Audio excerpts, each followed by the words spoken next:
Hello, hello, hello, YouTube! My name is rhianaB, and we are here to discuss the season to end all seasons. That is RuPaul's Drag Race Season 12! Season 12 of Drag Race just came to an end. This week we have a new winner. We have a lot of stuff to discuss. The finale itself and how different it was, obviously, because we are still in quarantine.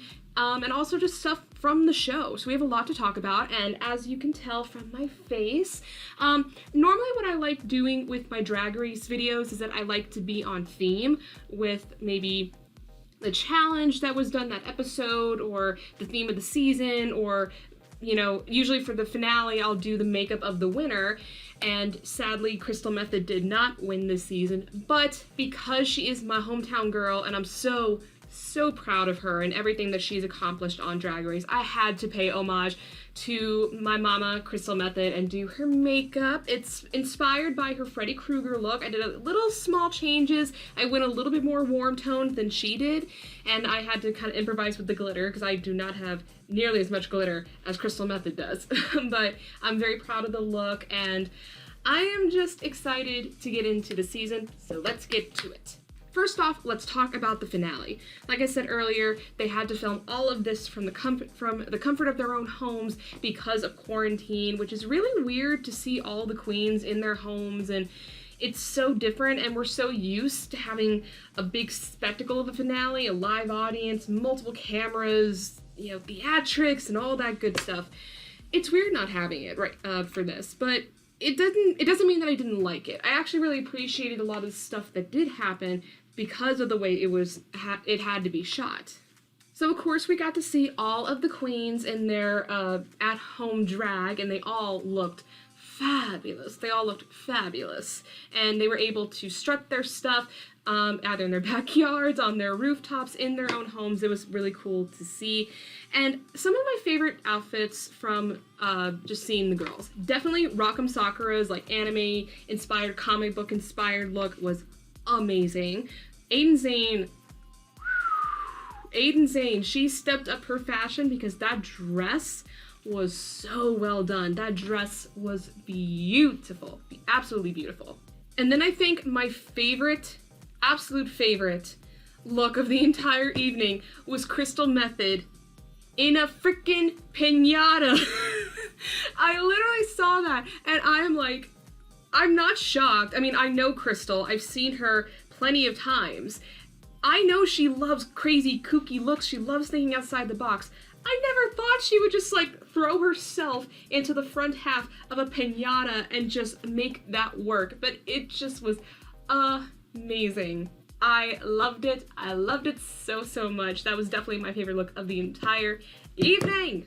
So it came down to how we were going to do the actual process to find out who our winner was going to be. We learned from the reunion that there were going to be 5 total lip syncs, and the first one was going to be a one-on-one, up close, face only lip sync, where you had to sell the song with your face, your eyes, your lips, and sometimes your hand movements if you can get them into frame. There was that. And then they would perform their own at-home production where they directed, created, and chose their own song to lip sync to any way they wanted to do it they could. And finally, they would have to do the final lip sync to decide who will be the newest America's Drag superstar. So those lip syncs, I would say in each category, the first round with the only face lip sync, that went to Gigi. I think she did sell it really well. She had like little eyelashography. She knew how to, just be, opulent, be herself, sell the song. I loved it.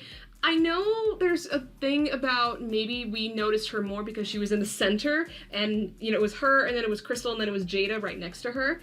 But I still think she sold it very well, and I think Jada was a close second, and sadly my girl Crystal was probably toward the bottom. It's not like any of them did badly. None of them did badly at all.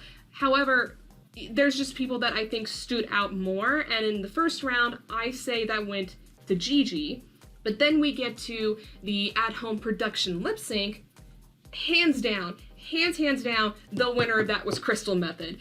That production, I could see that being at a next Get Dusted. I could see her doing that on YouTube. Like, she thought this through, and it was so creative. It was trippy. It was weird. It was gross because she regurgitated some food to give to herself as a baby bird, and it matched so song with Nelly Furtado's Like a Bird, and it just worked so well. It was so creative and so cool. I literally was just taken aback. And that's weird for me to be taken aback to someone that I've seen perform many times. But I absolutely loved it. Not to say that Gigi's and Jada's weren't bad either. Gigi's, I think, was really creative too. The backdrop looked absolutely fabulous. Her outfit change between the white and black to the black and white. And she's not much of a dancer per se, but she sold it really well. And I just love the whole homage to Take On Me by a-ha. And then Jada, she definitely has the performance ability for sure. She knows how to turn a party. She knows how to dance, to sell to a crowd. I just think it's weird to see her do that type of performance in her living room. I kind of wish she had done a little bit more of a backdrop piece to go along with her dancing, because it just looked like it kind of looked a little amateur, old school YouTube dance video vibe. And there's nothing wrong with that. It just, that kind of rubbed me personally the wrong way. So for me, Crystal Method won that at-home production lip sync, for sure. And then we get to the very end, the final lip sync. Who is going to take the crown? And everyone looked fabulous, as always. I also love that Crystal was rocking a dress made by Mondo, who is one of my favorite Project Runway designers and winners. So the fact that Crystal was sporting one of his creations was absolutely incredible, and it worked so well. Gigi playing with the Wizard of Oz theme with her look, and then Jada just looking fabulous in bright, bright orange. Not like I would know anything about that. And in that final lip sync, hands down, Jada took that. Jada took that final lip sync. Like I said before when we were talking about her amateur video, she knows how to perform to a crowd. She knows how to dance. She knows how to just sell it. To sell it. All the drive and the energy, she knows how to do that for spades. I think she won that final lip sync, for sure. I think second place would have to go to Gigi. I don't quite understand why she picked the outfit that she chose, because she was performing to Survivor by Destiny's Child and she was being Dorothy from Wizard of Oz. Don't get me wrong, the reveals were great. The first reveal with the sleeves and then the dress changing from gray and white to blue and white, taking off the boots to show the ruby red slippers, the change of the wig, and then the little yellow brick road on her butt. It was adorable, and it was really well done in how she managed all those little tearaways and reveal moments, but it just felt a little odd that she picked that look for the song. And then Crystal, I love her to death, and she was definitely working the lip sync for sure, but as a comparison, I felt like it was not super strong. But then again, I don't peg Crystal as a dancer really either. She did her own little goofy dance moves, which are perfect for Crystal, but it's not on the same bar or caliber as what Jada was doing. And with all the lip syncs being done, we come to the moment where we reveal our newest America's Next Drag Superstar.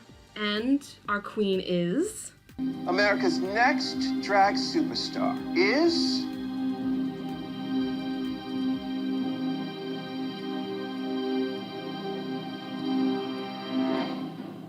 Jada Essence Hall.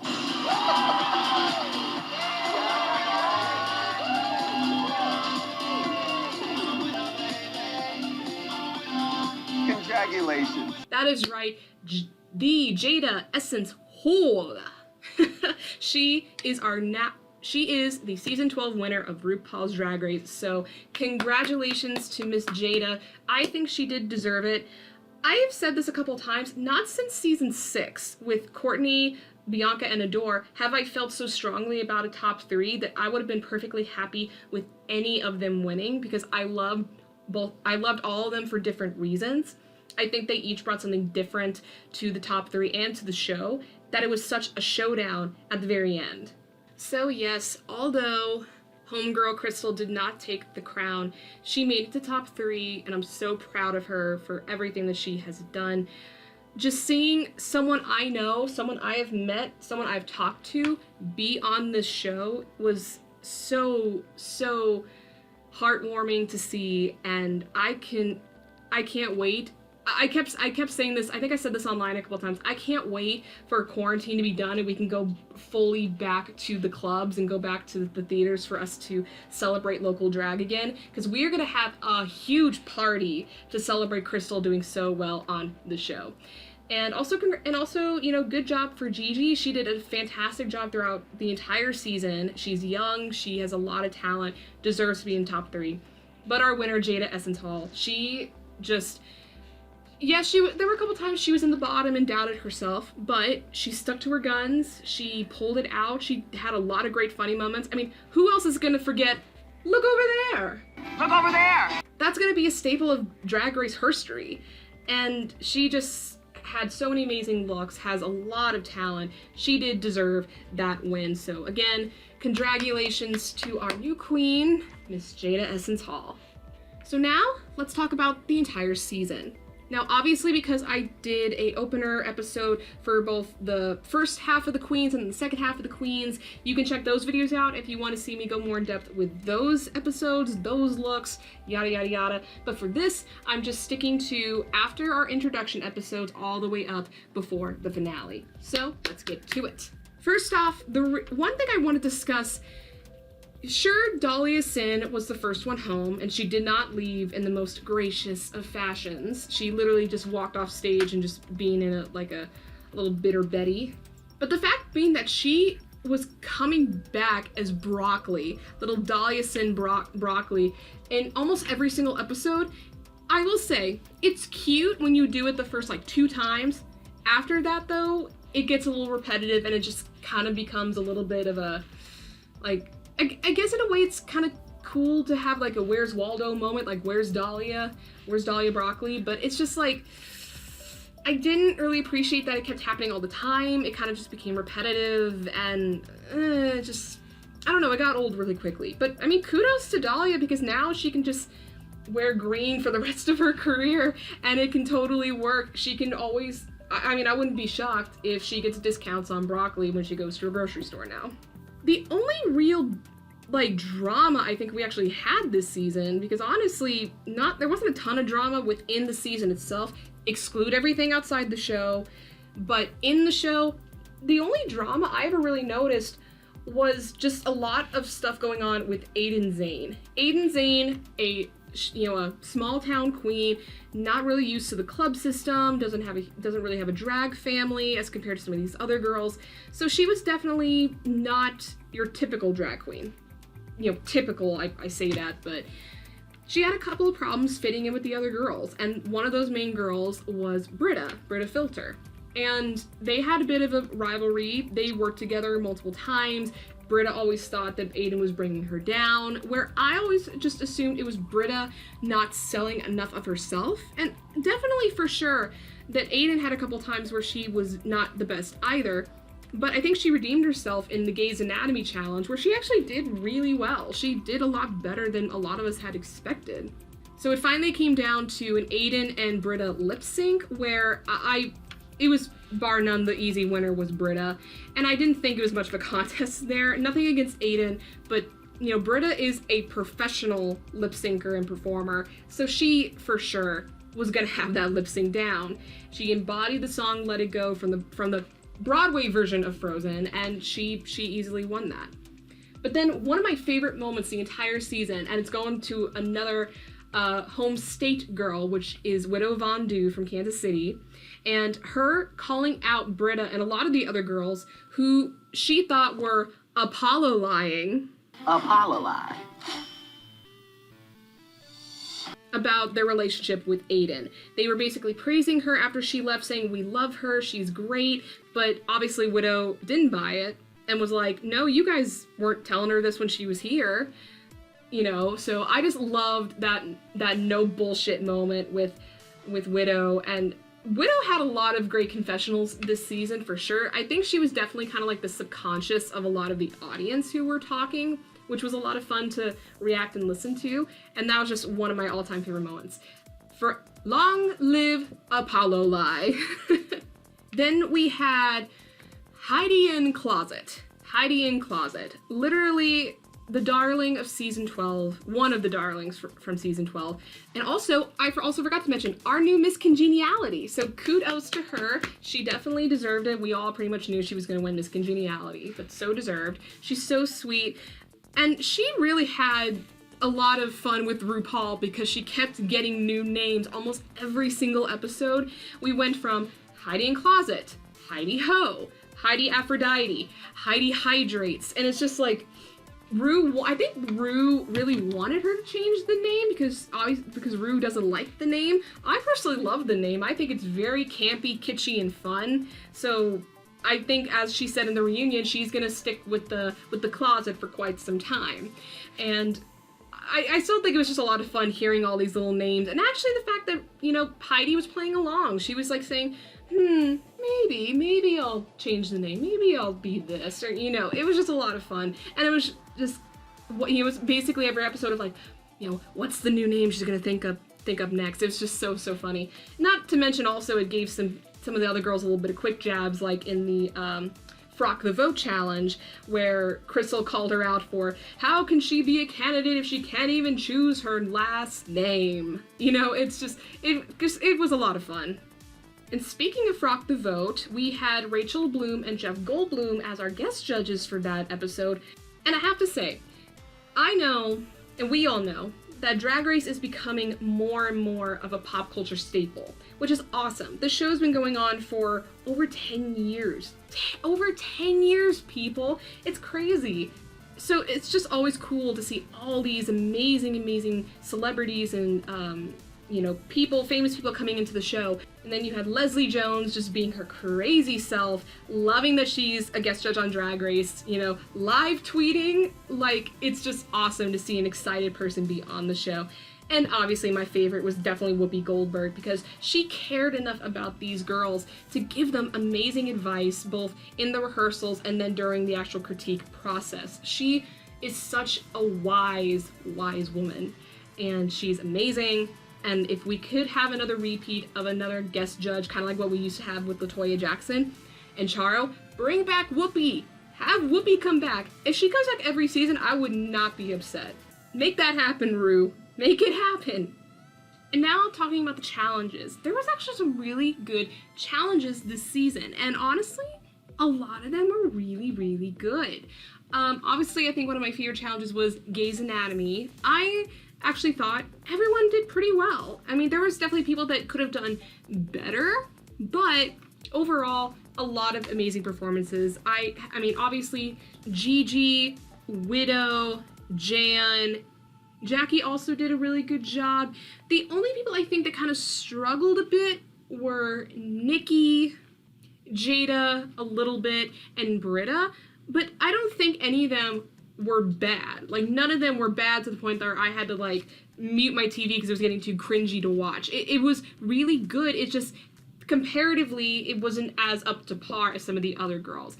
And I think we will always remember the very end of that challenge where Jan pulls, I think it was Gigi, out of the way so she could walk with the other girls to do like a little speaking over portion. I just thought that was absolutely hilarious. And definitely because this is that this season is coming to us in a political year, because our elections are coming up in November, it was really cool to have them bring back the old, you know, Frock the Vote challenge, the debate challenge, all the way back from season 4, and continuing on that every election season they're going to do a political episode like they did in season 8.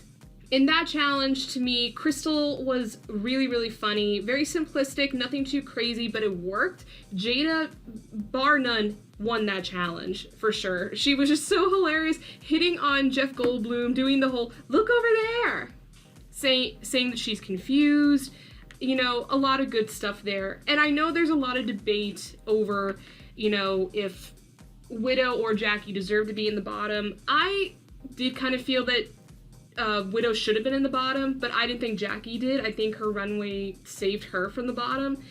But hey, I'm not Ru. I don't make the rules. So it was sad to see them in the bottom, but overall, the challenge was great. Like, very few challenges were really, really bad. The only one I could say that was a little bit cringy was the Snatch Game, which is so funny that the Snatch Game was one that gave a lot of queens trouble because they were doing so well in other challenges.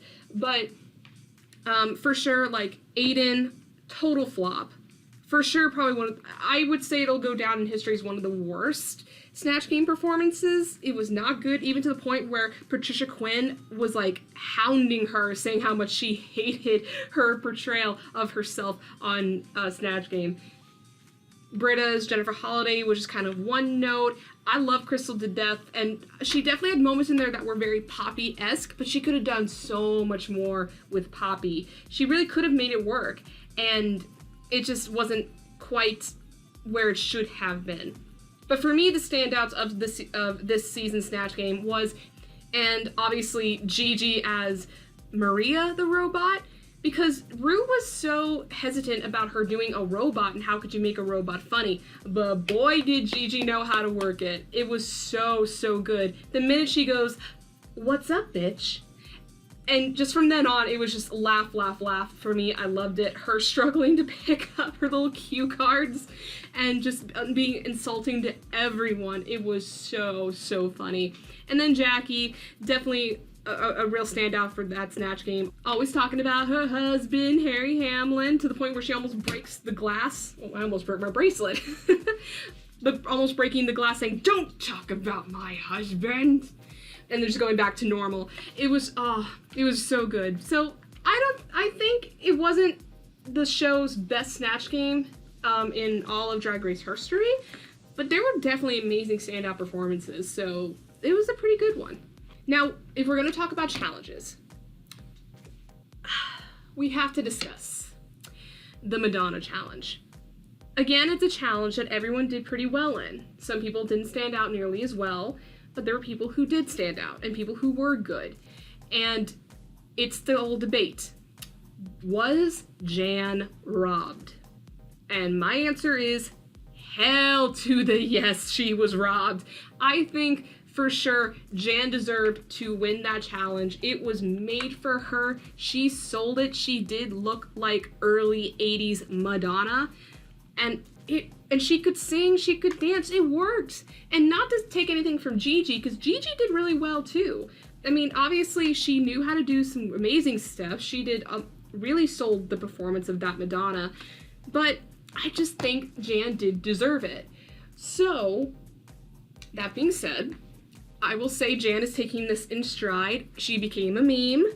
Even on the reunion, she was wearing her face on her kimono, which was absolutely hilarious. So if this makes it easier for her to maybe come back to All Stars, or to kind of make her career last a little bit longer, keep her in the public eye more, all the more power to her. And if she can make it work for her, that's great. So maybe it's a catch-22 situation there. Who knows? And really quickly, I also do want to bring up some of my favorite moments from the Droop episode. For sure, Heidi deserved to win that challenge. Heidi was absolutely hilarious. And if she does not have, when we have the next DragCon, if she does not sell something related to Heidi Hydrates, it'll be a crime and a wasted opportunity, because everyone would want Heidi Hydrates because it was so funny. Her whole performance and little infomercial was so, so funny. But other than that, Jackie did really well with the whole, like, you know, I Dream of Jeannie kind of references and teaching us all what a merkin is. And also, Crystal playing up her amazing, amazing El DeBarge mullet, which will forever be associated with Drag Race from now on. But her doing the whole mullet transformation was so much fun. And one of the big turning points, I think, for Crystal in the competition. So that one was really fun. And finally, I have to talk about my mama. She won the challenge, and literally it was as the most unexpected, amazing thing that we've probably ever seen in this season for sure, and maybe in the history of Drag Race. Her coming out, Crystal Method, as Phenomenal Phil. That whole thing with her being an exotic male dancer. So, so funny. It was everything I wanted to see. I was dying of laughter. And here's the thing. like I've said a million times, I have seen Crystal perform live. I have seen her perform in a giant muscle suit. I remember she did a lip sync to In the Club by 50 Cent wearing the fake padded muscle suit. She's not afraid to take those stupid, crazy risks. And it works. And it worked here. And I was dying of laughter. It was so funny and so deserved that she won that episode. I was so happy. I was so happy for her. Long overdue, though, because I really did think she should have had a win a little earlier, like in the makeover challenge. But she just made me so happy. She made me so happy with that. Okay, now to wrap up this review, let's talk about the runways, baby. So how I'm gonna do this, I have a top 10 of my favorite looks from the season. I have an honorable mentions list, and I have a couple of my worst of the season. So let's go ahead and start with the worst. So I think the runways were really good this season, actually. A lot of amazing looks of different variety, different style, and a lot of craziness and, chicness. But for me, a lot of them were good, but there were total of four looks that I just did not like, ones I just could not get behind at all. And again, I'm not going to be talking about any of the outfits from the first two episodes because I already covered that in my last reviews, so go check those out if you want to see what I thought about those looks. But for the rest of the season, I'm going to talk about it here. So one of the looks I did not like was actually one of Crystal's looks. It was one of her early looks. It was the button and bows look. I love Crystal to death. Everyone knows this. But I just did not like this look. I just thought it made her look so boxy. Her makeup was very big. And I've met Crystal many times. She does do her makeup rather exaggerated. But that was a lot of exaggeration on her face. So it was a lot. And I just did not like the way it fitted her body. I got the premise that she was supposed to be a present, but it just didn't. It's not her best look. It's not her best look. And I hate saying that because I love her to death, but it's just, you can't win them all. Can't win them all. So that's the one look that she failed, I think, this season. There's also Heidi's Michelle look. I really appreciate that Heidi wanted to do something a little bit more obscure when doing a Michelle Visage look. But really, you're gonna pick just like a talk show kind of a dress? It's very, very simplistic. It didn't look very well on her, and I do love the hair. Like, the hair was really funny whenever she did like the little bouncy, but it was just, I don't know. Again, compared to some of the other girls in that runway, it just didn't step up. It looked a little pedestrian even with the hair, so not a favorite look of Heidi's for sure. And then my last two are both from our Georgia queen, Miss Aiden Zane. First up, I really did not like her Frozen look. The Frozen look, I understand what she was going for. She wanted to be the abominable snow monster from, I believe, Rudolph the Red-Nosed Reindeer. I got it. Just the execution just looked a little amateurish, and I don't like saying that because I know that these are queens who work really hard to get on the show, but it just looked, I mean, I probably could have thrown something like that together. And I mean, I made this headpiece. I made this crown headpiece, I could have done that super easy. And it's just, I don't know, it just wasn't up to par. And of course, it became a big joke online within the Drag Race fans about her contacts always going sideways and not staying in the same place, and she at some point had to take them out. It's just, no, not a good look. But bar none, the worst look of season 12 of RuPaul's Drag Race was Aiden Zane's button and bows. What the hell is this look, Aiden? You are on RuPaul's Drag Race. Why do you think you can get away with wearing a sweater dress with stick or sewn on bows and your little pussycat wig with bows and buttons in it? What makes you think you can get away with that? You can't, because we're gonna read you for being too pedestrian, and that's exactly what this look was. It looked so bought at the mall, like even like a junior wearing that look. I'm so sorry. I cannot get behind. And I've grown to like Aiden as episodes have gone by and as more time has gone by. I appreciate what she does. I cannot forgive her for that look. That look was just, Nope. That dress was terrible. But we're gonna move on from the worst looks. Let's move on to my top 10 looks from season 12 of RuPaul's Drag Race. At number 10, I have Crystal Method's Michelle Visage look. This was my favorite look on that runway. And there was a lot of great looks on that Michelle runway, but this one just shocked me because I'm so used to seeing Crystal as like this campy queen, loves creativity and loves being super over the top and just not someone you would expect. To see her do sexy? To see her do a sexy look? I was so like taken aback. I'm like this is insane. I've never seen her look this sexy and beautiful before in like the more, you know, the stereotypical sense. The red looked so good on her. Her makeup looked flawless.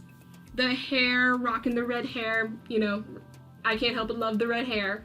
She just sold that look so well, and I really wanted to scream at her, if you do not bring that back to Missouri, that is a crime, because you need to rock that look, because you look fabulous in that look. Moving to number 9, we have Gigi Good's Frozen look. Yes, I know it's a little simplistic, and it is kind of sort of a repeat of some of the looks that she has done throughout the competition at that point, but I love it. I thought it was so cute, so fun. The little ice cream girl with the fake ice cream cone and the hair and the blue. And I think my favorite detail was for sure the makeup when she did her cheeks and her nose in that Frozen, just came in from out of the cold red look. It was just so cute and definitely one of my favorite looks that Gigi did on the entire runway, which is saying something because she had a lot of great looks, but this one was just one that I just really enjoyed. Number 8, I know I was giving Aiden a lot of bad rap, but she actually has made it into my top 10 of the best looks too. I loved her capes look. The cape look, very simplistic, which is very much Aiden's style. She loves simplicity and she loves just simple, elegant lines and just designs like that. So when she came out with the Silence of the Lambs inspired look with the moth in the mouth, yes, she did have the pussycat wig, but I loved the hat. I loved the jumpsuit with the cape. It worked. I loved it. I'm a sucker for a good movie reference, especially if it's going to be horror related because I love horror movies. I love this look. I really did like this look. To me, this was the best look that Aiden had all season. Well, actually, no, I take that back. Her green tulle look was probably up there with this one, in my opinion. Number 7, we have Jada Essence Hall purple runway look, which is interesting that I picked this look because it is rather simplistic, but the thing is, Jada pulls off simplicity so well. Yes, it's just a simple purple sequined look with the boots and the big round hat that she had on, the straight hair. It's very simple, but it worked. She sold that look like it was $1 million. She looked fabulous. That color looked beautiful on her skin. She just looked so good. And it's crazy that I'm saying that about a look that's relatively simple, but she sold the simplicity to me, and I loved it. I loved every single second of it. Number 6, we have Nikki Doll's button and bows look. I really thought this was creative and this was a lot of fun. Obviously, it's a play on Cinderella and the little mice who made her dress. It's a really well done, deconstructed outfit. I think way better than Valentina's disconstructed look she did on All Stars 4. I just thought this was so cute. I love the button hair look. It just is so cute, so fashion forward. And I just thought it was so well done, so well done. And I really did enjoy a lot of Nikki's looks this season. A couple of choices like I would have tweaked a bit, but overall, her looks and the way she presents herself is just so cool to look at. Number 5, I have Gigi's balls to the wall eleganza look. Again, you could say that this is a similar look she has done before, and the one that she did do multiple times throughout the season. But really, this look is just so well done. I love the fact that she made this dress. It looks so cute, and she put all these little, they kind of look like little yarn balls. I don't know what technically you call those, but it just looks so good. It's so colorful. It's just so fun and colorful, and Gigi was selling the look like she does every single outfit that she has. It was really, really, really well done, really well constructed, and it was cool that we got to see Gigi make her own garments and see that she can actually make her own garments. Number 4 is going to be a little bit cheating because I'm actually putting Crystal Method's entire runway from the Balls to the Wall runway. That includes the first look, her second look, and her third look. Honestly, I love Gigi, and I do think she did a good job, so it does make sense that she won that challenge, but to me, this should have been Crystal's first win. I loved every single look she did for that runway. First off, with the bowling look, super, super out of the box, do bowling. Those pants fit her to a T. That shirt, the glasses. Yes, I kind of wish she maybe had a plastic bowling ball instead of a bouncy ball, but I mean, a girl's gotta do what she gotta do to sell a look, right? But just overall, the look was so much fun. It looked like a 50s mom going bowling with her girlfriends for a night out. It's just so cute.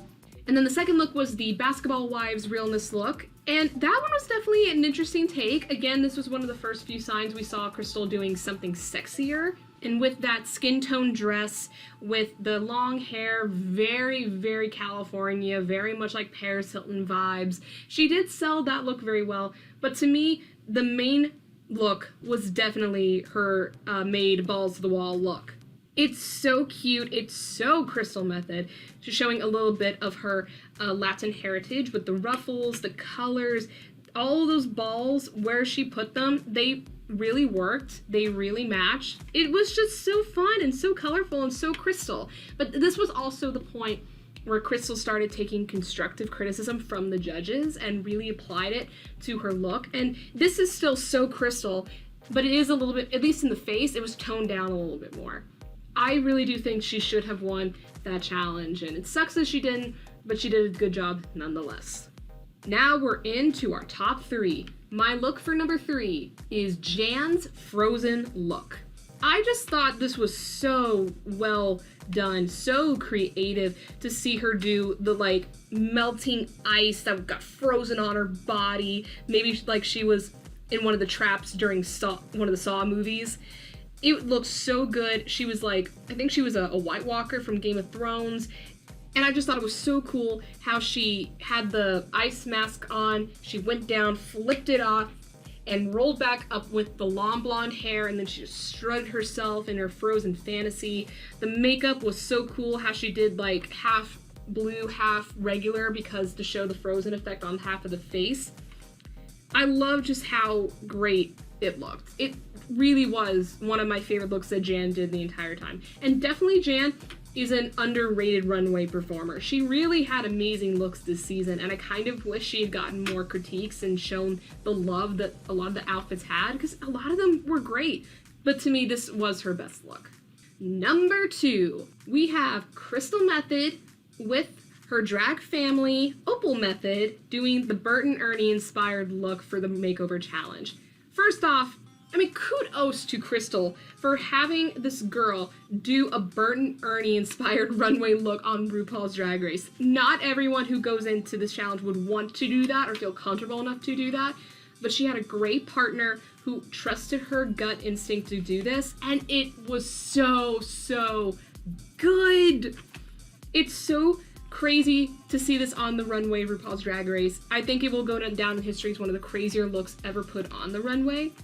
It's just so fun, it's so camp, it's so cartoonishly cute and fun.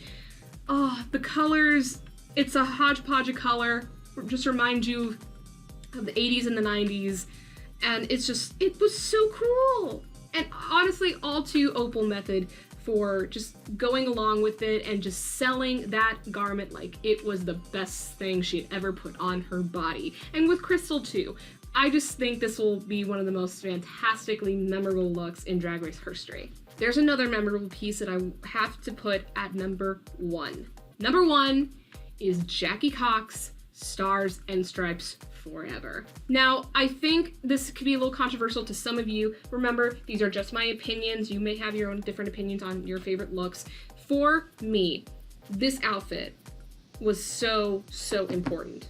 The fact being that Jackie had the courage to show off her heart, show off her heritage, wearing the hijab, wearing the kaftan with the red, white, and then the hijab having the blue and the stars, showing she is Middle Eastern to her core, but she's also someone who represents North America. And let's not forget she's Canadian, she lives in Canada, but I think she has family that live in the US. I think she has lived in the US at some point in her life, I can't exactly remember.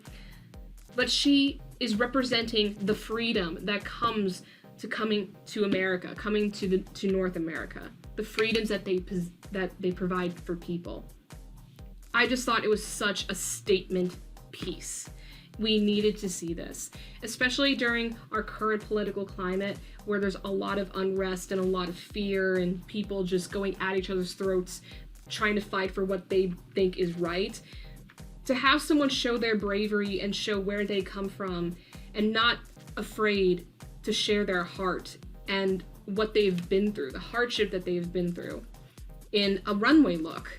You know, to me, this outfit spoke volumes, huge volumes, and that is why I think it is one of the better looks of this season, if not in the history of Drag Race. So thank you so much to Jackie Cox for giving us a truly spectacular and memorable and super impactful runway look. And really quickly, I do want to have showcase some honorable mentions. Honorable mentions: Crystal Method's black wedding dress, giving us corpse bride realness. We have Gigi's black wedding look, very chic, very 50s inspired. You have Jada's Stars and Stripes Forever, giving us gay American superhero. Jan's Buttons and Bows voodoo doll look. Nikki Doll's Balls to the Walls look. Yes, you could say it looks a lot like Evie Oddly's dress from season 11, but I think it still was a really cool dress, and the fact that she made it the way she did worked really well for her. Crystal Method's Frozen look, inspired by Batman and Robin. And then finally, we have Rakem Sakura with her Buttons and Bows Alice in Wonderland inspired look. All right, everybody, that is it for my season review of RuPaul's Drag Race season 12. I really enjoyed this season a lot. And given we started this season with a lot of craziness with the whole Sherry Pie situation, as well as just the fact that this season is coming to us while we're all in quarantine, and a lot of these queens can't go out and truly promote themselves and go out and perform for people to see them because of all of this, I think this was a great distraction from the craziness that comes outside of our homes. And the fact that every Friday night we sat down and for 2.5 hours we just sat down and watched Drag Race and just get immersed in these amazing queens and their fashion, their makeup, their strong abilities as performers. We really did need this during this crazy time, and I'm so happy that we got to have an amazing season during this time. And of course, I have to give shout outs to my Missouri queens. First off, Widow Von Du from Kansas City, Missouri, and of course, my homegirl, Crystal Method from Springfield, Missouri. I'm so proud of my Missouri sisters for doing as well as they did, especially to Crystal, truly one of the sweetest people I've ever met. And I'm so excited for when the quarantines are lifted and we can all go out and start clubbing again, and for us to hopefully celebrate Crystal and her amazing success. I love you, Crystal, so much, and I'm so proud of you. All of us in Missouri are proud of you as well, and I cannot wait to see you in person again, give you a big hug, and just, share the love that we all have for you. But thank you all so much for watching this video. If you like it, please give it a thumbs up. Leave me comments down below. What did you think of the overall season of RuPaul's Drag Race? Do you agree with our winner? Who were your favorite queens? What were your favorite looks? Let me know anything about the season. I would love to read your comments. And if you want to see my future videos or videos I've already done, go ahead, hit subscribe, and hit the little bell icon so you can be notified when my videos come out. That's all I have for you guys today, and until the next video, bye! Mwah.